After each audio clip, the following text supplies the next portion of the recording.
শুনতে অবাক লাগলে এটাই সত্যি, হাফিজুর রহমান সিদ্দিকী মদিনা শরীফে গিয়ে ইমামতি করেছেন। দেখেন ভাই ইমামতি কিভাবে করেছেন। আলহামদুলিল্লাহি রাব্বিল আলামিন আর রহমানির রহিম মালিকি ইয়াউমিদ্দিন ইয়্যাকা না'বুদু ওয়া ইয়্যাকা নাস্তাঈন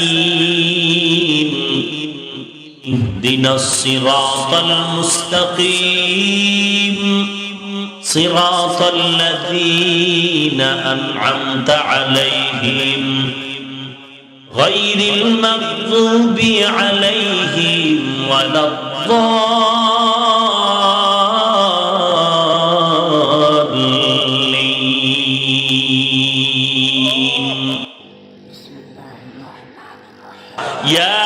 ইয়াসিন ওয়াল কুরআনিল হাকীম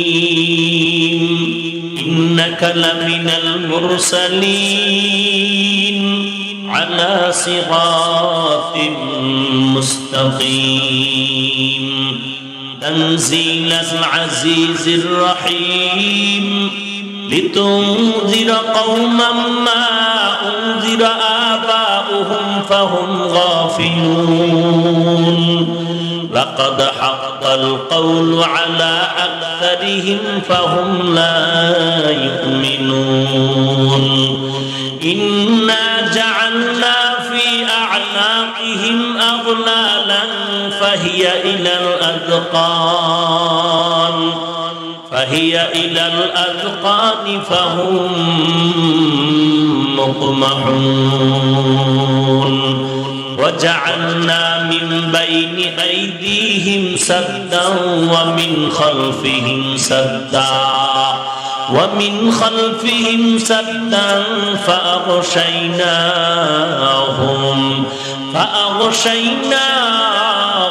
فهم لا يبصرون। তো ভাই ভিডিওটা নিশ্চয়ই আপনারা দেখতে পারছেন।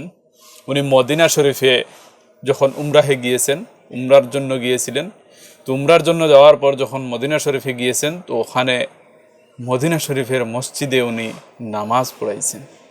ভাই দেখেন কার কখন ভাগ্য ভাই কি হয় সেটা কেউ বলতে পারে না। আল্লাহ পাক রব্বুল আলামিন যাকে ইজ্জত দান করেন তাকে কিভাবে ইজ্জত দেবেন সেটা কিন্তু কেউ বলতে পারে না। দুনিয়ার যত মানুষই তার পিছনে লেগে যাক না কেন, তার পিছনে যদি ইজ্জত কমানোর জন্য লেগে যায়, তার ইজ্জত কমাতে পারবে না আল্লাহ পাক রব্বুল আলামিন যদি ইজ্জত দেন।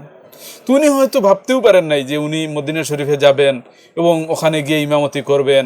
এটাই উনি কিন্তু আমার মনে হয় যে উনি হয়তো ভাবতেও পারেন নাই। উনি তো উমরার জন্য গিয়েছেন, কিন্তু ওখানে গিয়ে উনি ইমামতি করতেছেন। ভাই দেখেন মানে আল্লাহ পাক রব্বুল আলামিন কিভাবে মানুষকে ইজ্জত দিতেছেন বা কিভাবে মানুষকে ইজ্জত দেবেন সেটা মানে আল্লাহ পাক রব্বুল আলামিন ভালো জানেন। সেজন্য কোনো মানুষকে কখনো ছোট করে কথা বলবেন না এবং কোনো মানুষকে ছোট চোখে দেখবেন না, কোনো মানুষকে নিয়ে সমালোচনা করবেন না, নিন্দা করবেন না।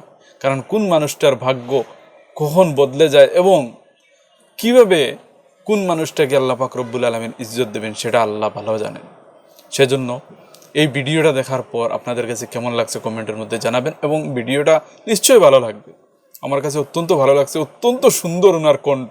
আমার মনে হয় ওনার পিছনে যারা মুসল্লি ছিলেন তারা সেদিন মোটামুটি মন ভরে কোরআন তিলাওয়াত শুনছেন। ভাই এত সুন্দর তিলাওয়াত, ভাই কি বলবো ভাই, এত সুন্দর, এত ভালো লাগছে শুনে।